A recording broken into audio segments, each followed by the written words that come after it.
आज आपण आप्पेचे पीठ कसे तयार करायचे एकदम परफेक्ट मापाशी सांगते. आणि आप्पे एक वेगळ्या पद्धतीने करून दाखवणार आहे, जेणेकरून नुसते जरी खाल्ले तरी तोटा बसत नाही आणि घासही गुतत नाही. माझ्याकडे 250 ग्रॅमचे ग्लास आहे. असे 3 ग्लास घ्या, म्हणजेच 750 ग्रॅम तांदूळ घेतलेले आहेत. हरभरा डाळ 375 ग्रॅम आहे. मेथी, मूग डाळ व उडीद डाळ माप हे पोह्याचे चम्मच आहे, त्यांनीच घ्या. मेथी 1 चम्मच घ्या. थंडी आहे म्हणून मेथीने बॅटर मस्तपैकी फुगते, सोड्याची गरज लागत नाही. मूग डाळ 3 चम्मच घेतली व उडीद डाळ 3 चम्मच घेतलेले आहे. डाळी मिक्स करून भिजायला घाला. सकाळी भिजत घातले आणि रात्री वाटले. रात्रभर पीठ झाकून ठेवले. दुसऱ्या दिवशी सकाळी आप्पे करायला पीठ तयार होते. अशा पद्धतीने बॅटर तयार करून ठेवा. बघा किती मस्तपैकी फुगलेलं आहे बॅटर.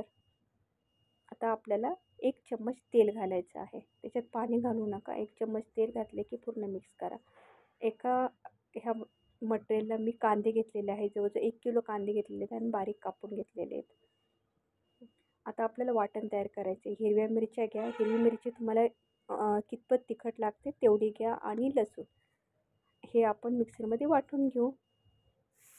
ओबडधोबड वाटले तरी चालते किंवा बारीक वाटून घ्या.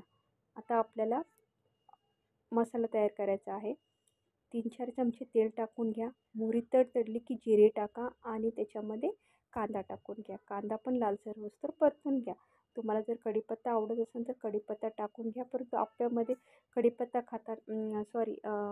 आप्पे खाताना कढीपत्ता तोंडामध्ये येतो म्हणून मी काही टाकलं नाही आहे.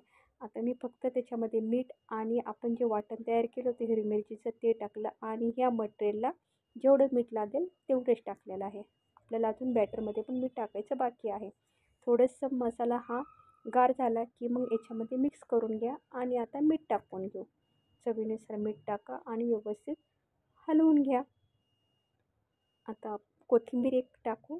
कोथिंबीर तर अजूनच छान दिसतं ना आप्पे. तर आप्याच्या पात्राला आपण तेल लावून घेऊ. भांडं गरम झालं की आप्पे हळूवारपणे व्यवस्थित त्याच्यामध्ये सोडू. कडेला जाऊन नका देऊ. 2 मिनटं मोठ्या गॅसवर ठेवा. झाकण लावा आणि 5 मिनटं बारीक गॅस करून ठेवा. खालीची जी बाजू आहे ती लालसर झाली की पलटून घ्यायची. तयार झाले आप्पे. अशाच पद्धतीने सगळे आप्पे करून घ्या. प्रत्येक सामग्री तुम्हाला मापासहित सांगितलेली आहे. तुम्ही नक्की घरी ट्राय करा आणि मला कमेंट बॉक्समध्ये नक्की सांगा. व्हिडिओ आवडल्यास एक लाईक करा आणि नवीन चॅनलवर असता तर सबस्क्राईब करा. बाय.